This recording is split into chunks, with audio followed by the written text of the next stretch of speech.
Si Manase at si Efraim. Ika-48 kabanata. Hindi nagtagal, may nagbalita kay Jose na may sakit ang kanyang ama, kaya dinala niya ang dalawang anak niyang sina Manase at Efraim, at pumunta kay Jacob. Nang malaman ni Jacob na dumating ang anak niyang si Jose, sinikap niyang makaupo sa higaan niya.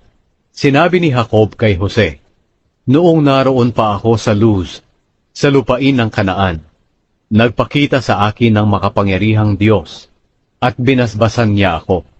Sinabi niya, bibigyan kita ng maraming lahi, para maging ama ka ng maraming tao, at ibibigay ko ang lupaing ito ng Kanaan sa mga lahi mo, at magiging kanila ito magpakailanman." Nagpatuloy si Jacob sa pagsasalita, "Ang dalawa mong anak na sina Efraim at Manase, na ipinanganak dito sa Ehipto bago ako dumating, ay ituturing kong mga anak ko. Kaya kagaya kina Reuben at Simeon, magmumula rin sa kanila ang mga lahi ng mga Israelita. Pero ang susunod mong mga anak ay maiiwan sa iyo, at makakatanggap ng mana galing kina Efraim at Manase. Naalala ko ang pagkamatay ng iyong ina. Galing kami noon sa Padan-aram, at naglalakbay sa lupain ng Kanaan. Malapit na kami noon sa Efrata nang mamatay siya. Kaya inilibing ko na lang siya sa tabi ng daan na papunta sa Efrata. Ang Efrata ang tinatawag ngayon na Bethlehem." Nang makita ni Israel ang mga anak ni Jose, nagtanong siya, "Sino sila?" Sumagot si Jose, "Sila po ang mga anak ko na ibinigay sa akin ng Diyos dito sa Ehipto." Kaya sinabi ni Israel, "Dalhin sila rito sa akin, para mabasbasan ko sila." Halos hindi na makakita si Israel, dahil sa katandaan. Kaya dinala ni Jose ang mga anak niya, papalapit kay Israel. Niyakap sila ni Israel at hinalikan. Sinabi ni Israel kay Jose, "Hindi na talaga ako umaasa na makikita pa kita, pero ngayon, ipinahintulot ng Diyos na hindi lang ikaw ang makita ko, kundi pati ang mga anak mo." Kinuha agad ni Jose ang mga anak niya sa kandungan ni Israel, at yumukod siya bilang paggalang sa kaniyang ama. Pagkatapos, inilapit niyang muli ang mga anak niya sa lolo ng mga ito, para mabasbasan sila. Si Efraim ay nasa kanan ni Jose, na nasa kaliwa ni Israel, at si Manase ay nasa kaliwa ni Jose, na nasa kanan ni Israel.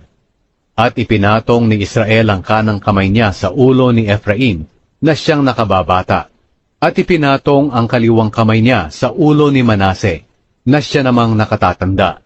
Pagkatapos, binasbasan niya ang mga ito na sinasabi, "Naway pagpalain ang mga batang ito ng Diyos na pinaglingkuran ng aking mga ninuno, na sina Abraham at Isaac, na siya ring Diyos na nagbabantay sa akin, simula nang ipinanganak ako hanggang ngayon.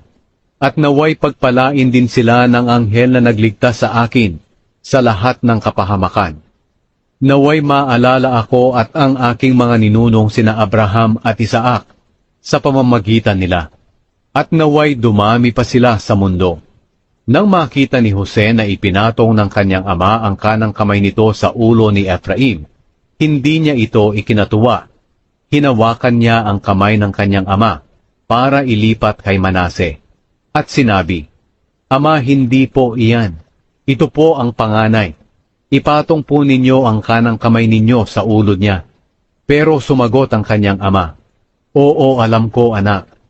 Ang mga lahi ni Manase ay magiging kilala ring mga bansa, pero mas magiging kilala ang mga lahi ng nakababata niyang kapatid, at magiging mas marami ang lahi nito." Kaya ginawa niya si Efraim na nakakahigit kaysa kay Manase. At sa araw na iyon, binasbasan niya ang mga ito na nagsasabing, "Gagamitin ng mga Israelita ang pangalan mo sa pagbabasbas. Sasabihin nila, naway pagpalain ka ng Diyos kagaya ni na Efraim at Manase." Kaya sinabi ni Israel kay Jose, "Malapit na akong mamatay, pero huwag kayong mag-aalala, dahil sasamahan kayo ng Diyos, at pababalikin kayo sa lupain ng iyong ninuno. At ikaw, Jose, ang magmamana ng Shechem, at hindi ang mga kapatid mo. Ang lupain na iyon na napa sa akin, dahil sa pakikipaglaban ko sa mga Amoreyo, sa pamamagitan ng espada at pana.